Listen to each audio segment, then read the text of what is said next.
Première épître de Paul aux Corinthiens, chapitre 3.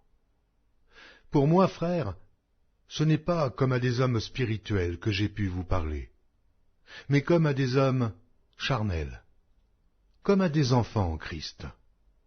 Je vous ai donné du lait, non de la nourriture solide, car vous ne pouviez pas la supporter, et vous ne le pouvez pas même à présent, parce que vous êtes encore charnels. En effet, puisqu'il y a parmi vous de la jalousie et des disputes, n'êtes-vous pas charnels, et ne marchez-vous pas selon l'homme? Quand quelqu'un dit « Moi je suis de Paul », et un autre « Moi d'Apollos », n'êtes-vous pas des hommes? Qu'est-ce donc qu'Apollos? Et qu'est-ce que Paul? Des serviteurs, par le moyen desquels vous avez cru, selon que le Seigneur l'a donné à chacun.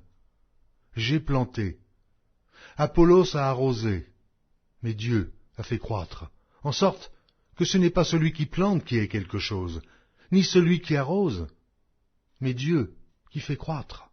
Celui qui plante et celui qui arrose sont égaux, et chacun recevra sa propre récompense, selon son propre travail. Car nous sommes ouvriers avec Dieu. Vous êtes le champ de Dieu et l'édifice de Dieu. Selon la grâce de Dieu qui m'a été donnée, j'ai posé le fondement comme un sage architecte, et un autre bâtit dessus. Mais que chacun prenne garde à la manière dont il bâtit dessus.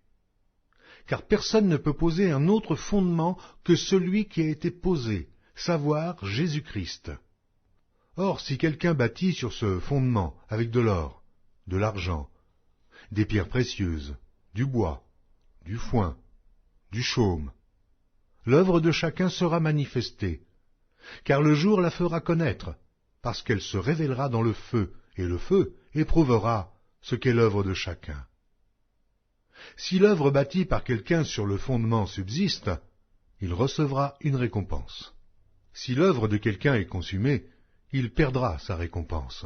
Pour lui, il sera sauvé, mais comme au travers du feu.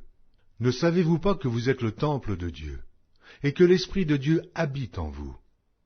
Si quelqu'un détruit le temple de Dieu, Dieu le détruira, car le temple de Dieu est saint, et c'est ce que vous êtes. Que nul ne s'abuse lui-même. Si quelqu'un parmi vous pense être sage selon ce siècle, qu'il devienne fou, afin de devenir sage.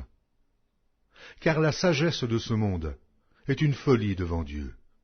Aussi est-il écrit, « Il prend les sages dans leur ruse. » Et encore, « Le Seigneur connaît les pensées des sages.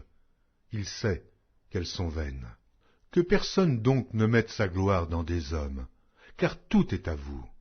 Soit Paul, soit Apollos, soit Céphas, soit le monde, soit la vie, soit la mort, soit les choses présentes, soit les choses à venir.